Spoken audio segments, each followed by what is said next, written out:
Olá, amigos do canal Pão da Vida, como vocês estão? Tudo bem? Espero que estejam todos na santa e gloriosa paz do Senhor Jesus Cristo. Mais uma vez aqui, o seu irmão em Cristo, Silvio Costa. E hoje eu quero compartilhar com vocês uma reflexão sobre um dos textos mais misteriosos do livro do Apocalipse. As duas testemunhas de Apocalipse, capítulo 11. Então, nesse vídeo de hoje, eu pretendo discorrer sobre uma dúvida, sobre uma questão que muitos estudiosos da Palavra de Deus se fazem. As duas testemunhas de Apocalipse 11 podem ser representadas pelos dois olhos de Cristo? Eu creio que esse seja uma abordagem nova, mas lendo a Palavra de Deus, eu cheguei à conclusão que sim. Então, neste estudo, vamos tratar sobre esse assunto. Então, eu gostaria de começar deixando algo muito claro. O que eu vou apresentar aqui é uma possibilidade de interpretação simbólica. Eu não estou afirmando que o texto bíblico diga literalmente que as duas testemunhas são os dois olhos físicos de Jesus Cristo. Mas, ao comparar Apocalipse 11 com outras passagens do Antigo e do Novo Testamento, eu percebi uma conexão que considero muito interessante. Seria possível que as duas testemunhas representassem simbolicamente os dois olhos do corpo de Cristo, não simplesmente como órgãos físicos, mas por aquilo que os olhos representam no campo espiritual? Para entendermos essa possibilidade, precisamos conectar alguns elementos que aparecem repetidamente nas Escrituras: os olhos, as lâmpadas, os castiçais, as oliveiras, o Espírito e o testemunho. Então, abra a sua Bíblia e acompanhe comigo esta reflexão. Eu gostaria de deixar claro que as referências bíblicas que eu trago aqui nesse estudo bíblico fazem parte da versão bíblica Almeida Corrigida Fiel, ok? Então vamos lá. Tópico 1. As duas testemunhas de Apocalipse 11. Apocalipse 11, verso 3 está escrito assim: E darei poder às minhas duas testemunhas, e profetizarão por 1260 dias, vestidas de saco. Apocalipse 11, verso 4. Estas são as duas oliveiras e os dois castiçais que estão diante do Deus da terra. Perceba que o texto nos fornece símbolos para identificar essas duas testemunhas. Elas são chamadas de duas oliveiras e dois castiçais. Portanto, se queremos compreender quem ou o que essas duas testemunhas representam, precisamos procurar nas Escrituras o significado das oliveiras e dos castiçais. E isso nos leva diretamente ao livro do profeta Zacarias. Ponto 2. As duas oliveiras de Zacarias, capítulo 4. Em Zacarias, capítulo 4, o profeta recebe uma visão. Zacarias, capítulo 4, versos 2 e 3, está escrito assim: E disse-me, que vês? E eu disse, olho, e eis um castiçal todo de ouro, e um vaso de azeite no cimo, com as suas 7 lâmpadas. E cada lâmpada posta no cimo tinha 7 canudos, e por cima dele 2 oliveiras, uma à direita do vaso de azeite e outra à sua esquerda.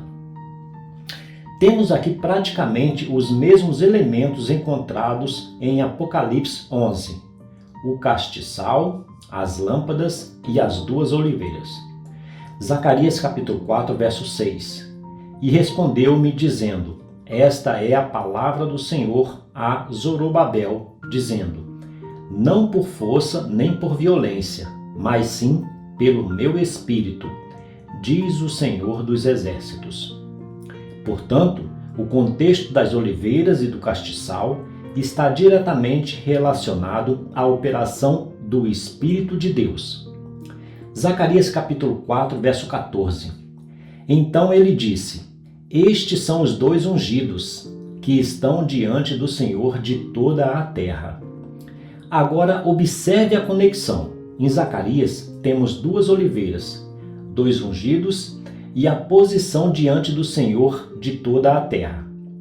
Em Apocalipse 11, temos duas testemunhas, duas oliveiras, dois castiçais e a posição diante do Deus da terra.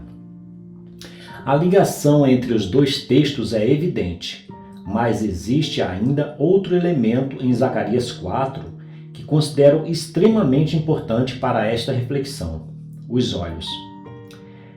Ponto 3. Os olhos do Senhor. Zacarias capítulo 4, verso 10. Porque quem despreza o dia das coisas pequenas?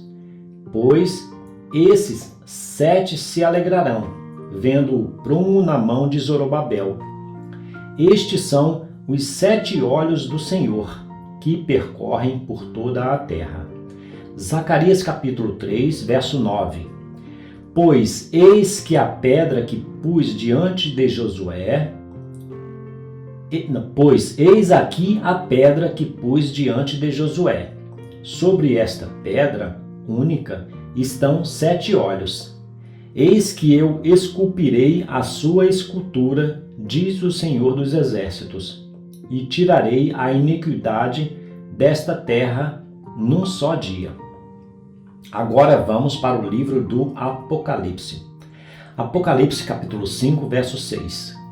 E olhei, e eis que estava no meio do trono e dos 4 animais viventes, e entre os anciãos um cordeiro, como havendo sido morto, e tinha 7 pontas e 7 olhos, que são os 7 Espíritos de Deus enviado a toda a terra. Perceba algo extraordinário. Zacarias fala dos olhos do Senhor que percorrem toda a terra, e Apocalipse fala dos 7 olhos do Cordeiro, identificados como os 7 Espíritos de Deus enviados a toda a terra. Portanto, a própria Bíblia esclarece uma relação simbólica entre os olhos de Deus e a atuação do Espírito de Deus sobre toda a terra. Obviamente, ninguém precisa interpretar que Jesus possui literalmente 7 olhos físicos. O próprio texto explica o símbolo, ou seja, os olhos possuem uma representação espiritual. E é exatamente aqui que começa a surgir a questão central desta reflexão. Ponto 4. Jesus disse que os olhos são a candeia do corpo. Mateus 6, capítulo 6, verso 22. A candeia do corpo são os olhos, de sorte que, se os teus olhos forem bons, todo o teu corpo terá luz. Agora pense comigo. Em Apocalipse 11, as 2 testemunhas são chamadas de 2 castiçais. E Jesus diz que os olhos são a candeia do corpo. Então temos 2 olhos, 2 candeias, 2 castiçais e 2 testemunhas. Seria isso apenas uma coincidência simbólica? Ou poderia existir aqui uma realidade espiritual mais profunda? Repito, eu não estou dizendo que Apocalipse 11 afirma literalmente que as 2 testemunhas são os 2 olhos físicos de Jesus, mas estou levantando uma possibilidade de interpretação. Poderiam as 2 testemunhas representar simbolicamente os 2 olhos do corpo de Cristo e, principalmente, aquilo que esses olhos representam espiritualmente? Ponto 5. Olhos, lâmpadas, oliveiras e espírito. Agora vamos reunir os elementos. Jesus disse em Mateus 6,22 que a candeia do corpo são os olhos. Zacarias 4 apresenta um castiçal, lâmpadas e 2 oliveiras. No mesmo contexto, Deus declara em Zacarias capítulo 4, verso 6, não por força nem por violência, mas sim pelo meu espírito. Zacarias capítulo 4, 10 fala dos 7 olhos do Senhor que percorrem por toda a terra. Apocalipse 5, verso 6. Explica que os 7 olhos do Cordeiro são os 7 Espíritos de Deus enviados a toda a terra. Finalmente, Apocalipse 11:4 apresenta as 2 testemunhas como 2 oliveiras e 2 castiçais. Portanto, encontramos uma possível cadeia simbólica, que seguem essa sequência: óleos, candeias, castiçais, oliveiras, unção, espírito e testemunho. E isso se torna ainda mais interessante quando analisamos o significado bíblico do número 2. Ao mesmo tempo, Apocalipse 11, verso 3, apresenta a atuação das testemunhas dentro da iniciativa de Deus. Por isso, esta interpretação não exige que sua autoridade seja independente de Deus. Pelo contrário, segundo a hipótese aqui desenvolvida, essa autoridade seria inseparável de Deus, justamente porque as testemunhas pertenceriam à própria realidade simbólica do corpo de Cristo. Assim, a semelhança com Moisés e Elias talvez não revele necessariamente quem elas são, mas revele quem é aquele cuja autoridade elas manifestam. Os 2 olhos pertencem ao corpo de Cristo. Os olhos são a candeia do corpo. As 2 testemunhas são os 2 castiçais. Os olhos do Cordeiro representam o Espírito de Deus. E as 2 testemunhas têm poder para agir. Eu gostaria de enfatizar nesse ponto esta parte. As 2 testemunhas não foi dada a elas o poder para fazer algo. O texto bíblico vai dizer que elas têm poder para agir. A sequência seria: mas, dentro desta interpretação, as 2 testemunhas seriam uma manifestação da própria realidade divina de Cristo. Seus 2 olhos, suas 2 candeias, seus 2 castiçais e, portanto, o poder que nelas se manifesta procederia da mesma essência divina da qual simbolicamente fazem parte. Elias foi instrumento, Moisés foi instrumento. Então, aqui eu gostaria de apresentar uma diferença fundamental para aqueles que defendem que Moisés e Elias seriam, em determinado ponto, em determinado período, essas 2 testemunhas. Então, isso é muito importante vocês focarem nessas 2 afirmações. Elias foi instrumento, Moisés foi instrumento. Então, irmãos, nesse sentido, os sinais semelhantes aos de Moisés e Elias não provariam necessariamente que as testemunhas são Moisés e Elias. Pelo contrário, poderiam demonstrar que a mesma fonte divina de poder que operou através de Moisés e Elias está presente nas próprias testemunhas. Se elas representam simbolicamente os 2 olhos do corpo de Cristo, então não estaríamos diante de 2 homens independentes, recebendo ocasionalmente poder de Deus, mas diante de uma manifestação que pertence ao próprio corpo de Cristo e que, por isso, participa da autoridade daquele a quem pertence. Isso poderia apontar para algo mais profundo acerca da natureza dessas 2 testemunhas. As 2 testemunhas não são simplesmente apresentadas nesse versículo como homens que pedem a Deus para que determinado sinal aconteça. O texto declara que elas têm autoridade e podem exercer essa autoridade todas quantas vezes quiserem. Dentro da interpretação que estamos investigando, esse detalhe pode ser extremamente significativo. Todas quantas vezes quiserem. E o texto ainda acrescenta: tem poder sobre as águas. E novamente, estes têm poder. A expressão é impressionante. Então está escrito assim: estes têm poder para fechar o céu, para que não chova, nos dias da sua profecia, e têm poder sobre as águas para convertê-las em sangue, e para ferir a terra com toda a sorte de pragas, todas quantas vezes quiserem. Apocalipse capítulo 11, verso 6. Mas observe agora a linguagem utilizada para descrever as 2 testemunhas. Da mesma forma, Moisés agia segundo as ordens de Deus. Foi Deus quem determinou os sinais e as pragas do Egito. Moisés era um instrumento. Deus era a fonte do poder. Elias orou. O poder não procedia da sua própria natureza. Elias era homem sujeito às mesmas paixões que nós e, orando, pediu que não chovesse. E por 3 anos e 6 meses não choveu sobre a terra. No caso de Elias, Tiago 5, versos 17, faz questão de dizer: Moisés e Elias não eram em si mesmos a fonte do poder que manifestavam. Eles eram homens e servos de Deus. O poder pertencia ao Senhor e operava por meio deles. Entretanto, existe uma diferença que merece atenção. Elias está associado ao fechamento do céu para que não chovesse.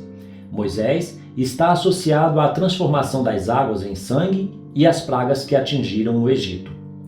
Muitos intérpretes identificam as duas testemunhas como Moisés e Elias, por causa das semelhanças entre os sinais descritos em Apocalipse 11 e os acontecimentos relacionados ao ministério desses 2 profetas. Ponto 6. Uma diferença fundamental. Elas têm o poder. Ponto 7. Por que 2 testemunhas? Deuteronômio capítulo 19, verso 15, diz assim: Uma só testemunha contra alguém não se levantará por qualquer iniquidade ou por qualquer pecado, seja qual for o pecado que cometeu. Pela boca de 2 testemunhas ou pela boca de 3 testemunhas se estabelecerá o fato. Mateus 18, verso 16. Mas, se não te ouvir, leva ainda contigo 1 ou 2, para que pela boca de 2 ou 3 testemunhas toda a palavra seja confirmada. João, capítulo 8, versos 17 e 18. E na vossa lei está também escrito que o testemunho de 2 homens é verdadeiro. Eu sou o que testifico de mim, e de mim testifica também o Pai que me enviou. Dessa forma, aqui é uma afirmação de Jesus. Eu vou repetir esse versículo porque ele é extremamente importante. E na vossa lei está também escrito que o testemunho de 2 homens é verdadeiro. Então Jesus diz também, né? Eu sou o que testifico de mim, e de mim testifica também o Pai que me enviou. Dessa forma, está claramente expresso que na pessoa de Jesus Cristo estava a plenitude do Pai e a plenitude do Filho. Portanto, biblicamente, o número 2 está relacionado à confirmação de um testemunho. Uma testemunha apresenta o testemunho. 2 testemunhas estabelecem e confirmam esse testemunho. Assim, talvez as 2 testemunhas do Apocalipse 11 não devam ser compreendidas apenas pela pergunta: quem são esses 2 indivíduos? Talvez também devamos perguntar: o que essas 2 testemunhas representam espiritualmente? Ponto 8. Os 7 olhos e a plenitude do Espírito. Existe ainda outro elemento importante, o número 7. Apocalipse 5, verso 6, fala dos 7 olhos, que são os 7 Espíritos de Deus enviados a toda a terra. Na linguagem simbólica das Escrituras, o número 7 frequentemente está associado à plenitude e à completude. Isaías 11, verso 2. E repousará sobre ele o Espírito do Senhor, o Espírito de sabedoria e de entendimento, o Espírito de conselho e de fortaleza, o Espírito de conhecimento e de temor do Senhor. Colossenses capítulo 2, verso 9. Porque nele habita corporalmente toda a plenitude da divindade. Portanto, quando o Apocalipse apresenta o Cordeiro com 7 olhos, não estamos diante de uma descrição anatômica. Estamos diante de uma revelação espiritual. Os olhos representam a plenitude da atuação do Espírito de Deus. Assim, aquilo que pertence ao corpo pode carregar uma representação espiritual muito maior. Ponto 9.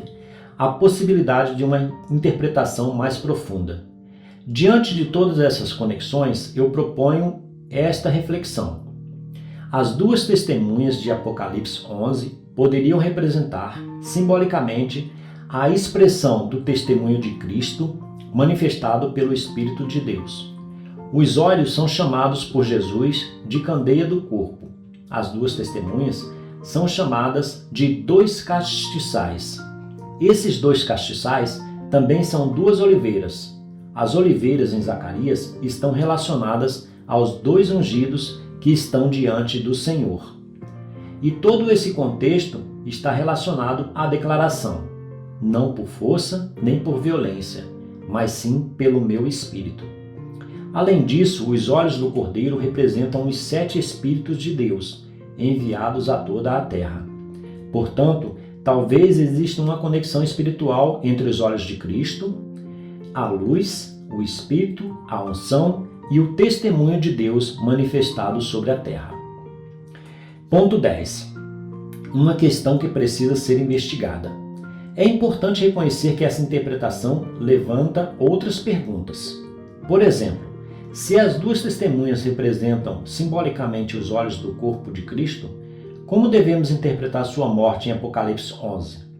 Como compreender o fato de seus corpos permanecerem expostos por 3 dias e meio? E como interpretar a sua ressurreição e ascensão? Esses detalhes precisam se encaixar no conjunto da interpretação. Uma interpretação bíblica não deve ser construída apenas sobre uma semelhança entre símbolos. Ela precisa ser testada pelo contexto completo das Escrituras. Por isso, eu apresento essa ideia não como uma doutrina fechada, mas como uma linha de investigação profética e simbólica. Também é importante ressaltar que sim, isso encontra total respaldo na palavra, pois desde o momento da morte de Jesus Cristo à tarde e a sua ressurreição, esse período estaria perfeitamente em consonância com a palavra no que diz respeito ao tempo mencionado, aquele intervalo mencionado de 3 dias e meio, uma vez que Jesus morreu numa quarta-feira. Mas esse é assunto para um novo vídeo, onde abordarei esse tema com mais profundidade. Conclusão. Então, resumindo a conexão. Mateus 6:22. Os olhos são a candeia do corpo. Zacarias capítulo 4. Temos castiçais, oliveiras, o Espírito de Deus e os olhos do Senhor. Apocalipse capítulo 5, verso 6. Os olhos do Cordeiro são os 7 Espíritos de Deus enviados a toda a terra. Apocalipse capítulo 11, verso 4. As duas testemunhas são 2 oliveiras e 2 castiçais. E o princípio bíblico estabelece que 2 testemunhas confirmam um testemunho. Mas existe ainda um último elemento que, dentro da interpretação que apresentamos neste estudo, merece uma atenção especial, que é o período de atuação dessas 2 testemunhas. Apocalipse capítulo 11, verso 3 declara: E darei poder às minhas 2 testemunhas, e profetizarão por 1260 dias vestidas de saco. As 2 testemunhas, portanto, exercem seu testemunho durante 1260 dias. No calendário profético de 360 dias, esse período corresponde a 3 anos e meio, e essa mesma duração aparece em Apocalipse sob diferentes formas: 1260 dias, 42 meses e um tempo, tempos e metade de um tempo. E aqui surge uma conexão que considero extremamente significativa. O ministério público de Jesus começou quando ele foi batizado no Rio Jordão e o Espírito Santo desceu sobre ele. Lucas capítulo 3, versos 21 e 22, registra: E aconteceu que, como todo o povo se batizava, sendo batizado também Jesus, orando ele, o céu se abriu. E o Espírito Santo desceu sobre ele em forma corpórea, como pomba. E ouvindo-se uma voz do céu que dizia: Tu és o meu filho amado, em ti me comprazo. Logo depois, Jesus inicia publicamente seu ministério. Lucas capítulo 4, verso 18 declara: O Espírito do Senhor é sobre mim, pois que me ungiu para evangelizar os pobres. Enviou-me a curar os quebrantados de coração, a pregar liberdade aos cativos e restauração da vista aos cegos, e a pôr em liberdade os oprimidos. A cronologia tradicional do ministério de Jesus, reconstruída especialmente a partir das festas mencionadas no Evangelho de João, incluindo as Páscoas de João 2,13, João 6,4 e a Páscoa final relacionada à sua morte, situa seu ministério público em aproximadamente 3 anos e meio. E então surge uma pergunta inevitável dentro da linha de interpretação que estamos investigando. Seria apenas uma coincidência que as duas testemunhas profetizem durante 1260 dias, 3 anos e meio, um período correspondente à duração tradicionalmente reconhecida do ministério público de Jesus Cristo? Se as duas testemunhas possuem uma dimensão simbólica relacionada aos 2 olhos do corpo de Cristo, se os olhos são a candeia do corpo, se essas testemunhas são chamadas de 2 castiçais e 2 oliveiras, se os olhos do Cordeiro estão relacionados ao Espírito de Deus e se essas testemunhas manifestam uma autoridade extraordinária durante 1260 dias, então a correspondência com o período do ministério terreno de Cristo, seu ministério público, acrescenta mais um elemento significativo a essa interpretação. Jesus iniciou seu ministério público após o seu batismo e a manifestação do Espírito Santo. Durante aproximadamente 3 anos e meio, ele ensinou, profetizou, realizou sinais, manifestou a autoridade de Deus e deu testemunho da verdade.